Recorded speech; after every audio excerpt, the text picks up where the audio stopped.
What would be an informational presentation? If someone said, please come to our informational presentation. Somebody talking a lot and telling you things.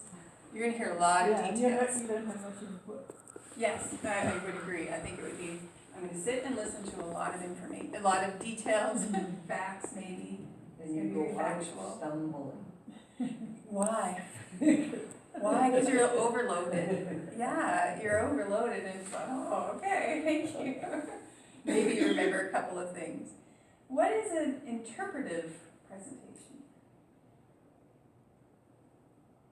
You're going to be engaged in it in some way, I think. Okay. You feel like you're going to be more involved. You're not going to be just sitting listening. You're going to be given a way to try and learn more by participating. Or somebody's bringing a creative frame to information and finding a way to say it that is unique and more interesting than just dry facts. And hopefully brings it to life in a way that engages. You know, I think of, for me, obviously, I use humor in a consistent way as far as whatever, sharing information, and I think humor is a powerful, one of the powerful tools for information sharing, and there are many others that interpretive presentation could use. I like that, bringing some sort of creative frame to the information. So there's still information.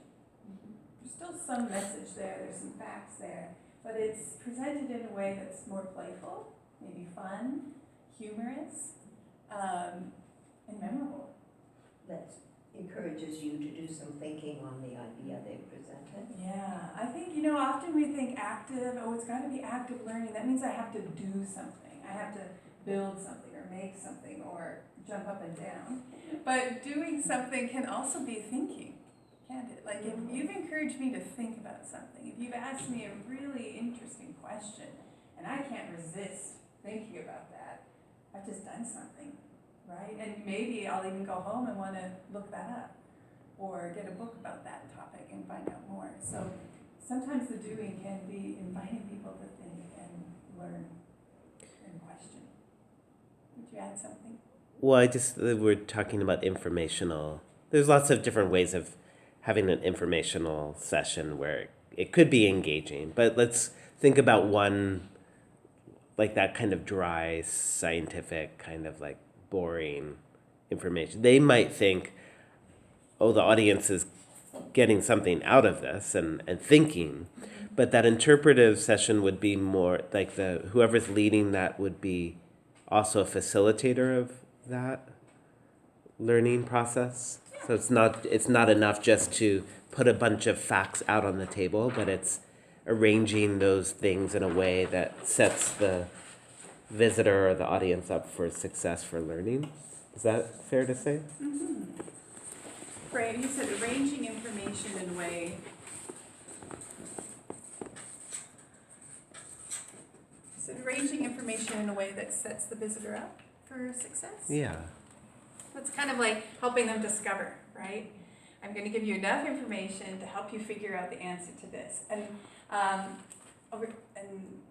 an example that I heard, so I was walking through the Delta diorama, and there was a volunteer at the bird cart, and he was talking to kids about the sounds the different birds made.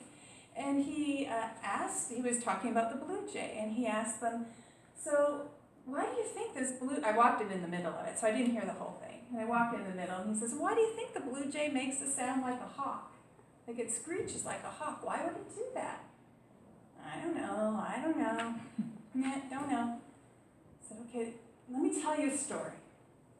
Imagine you're at school, and you forgot your lunch at home, and you are hungry, hungrier than you have ever been.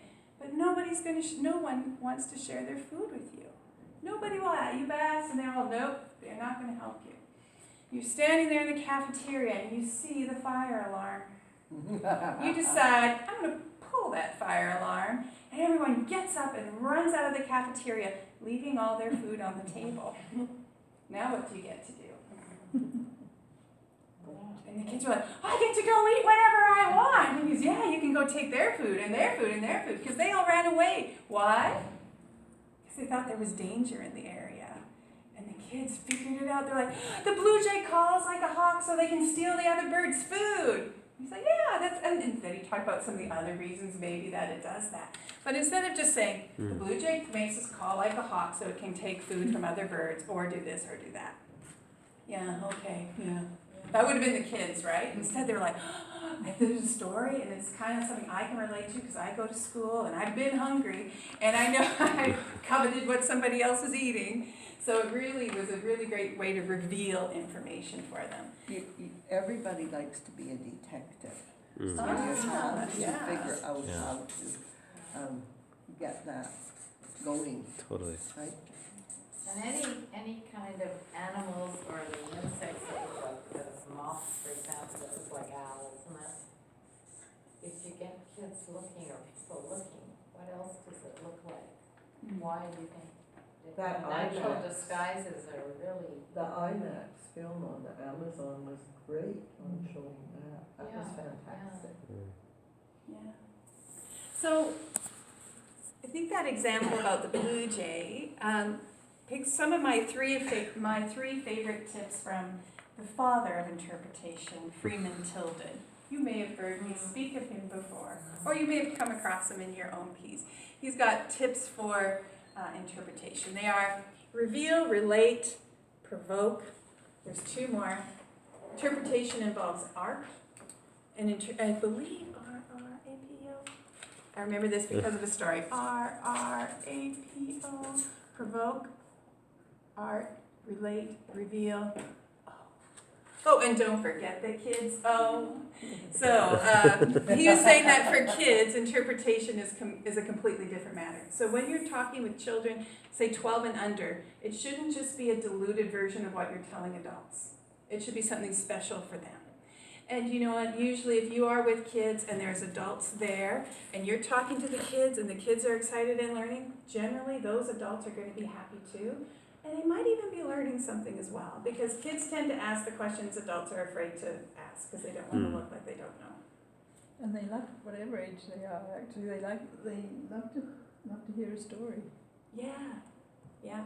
So those anecdotes or those stories. So finding those stories that relate to their experiences. So that story maybe, if that volunteer had been telling the story about a blue jay to an adult audience, maybe they would have picked a different setting than a school cafeteria. But telling it to children, school age, he picked a school's cafeteria, that related the information. He revealed, well, why are you doing this? And now you're going to do that. And he's giving them an example so they can go, the blue jay's doing it so they can steal the food. So the kids got to reveal the answer. He didn't just tell them.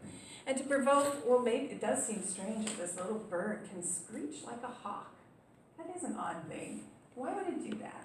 So even if we just keep these three things in mind today, what we're going to do next is we want to go up to our galleries. So we had some people here with the mammals.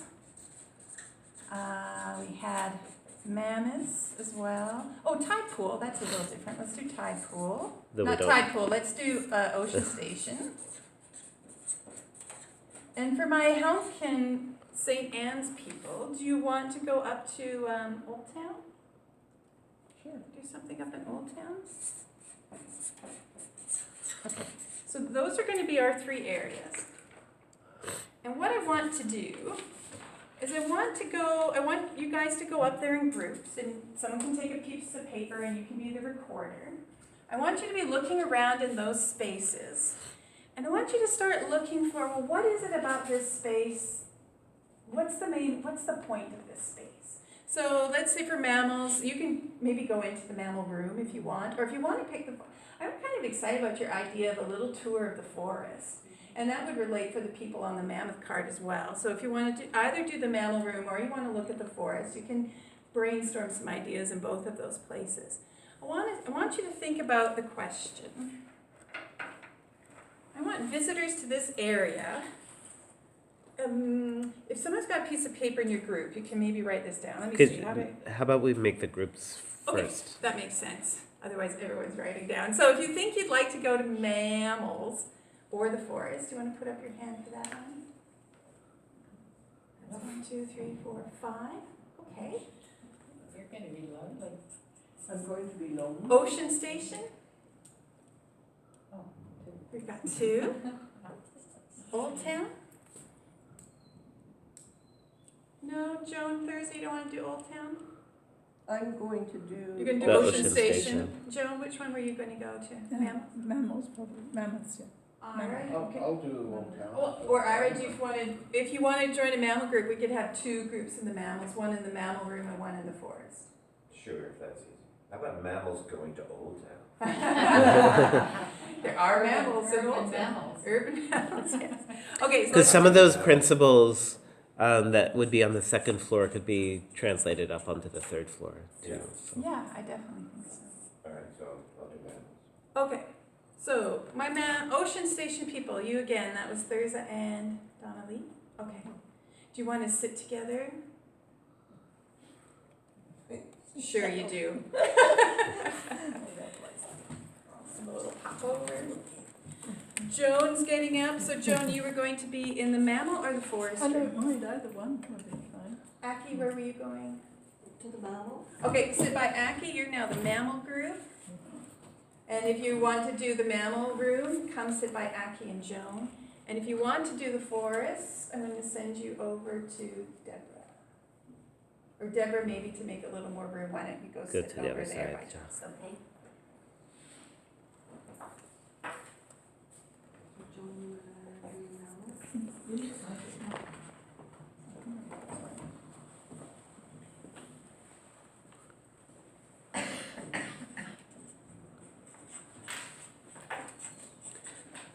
So raise your hand if you're the mammal room. 1, 2, 3, 4. So Jackie, do you mind just coming over to that side? And then the 4 of you would be in the forest. Great.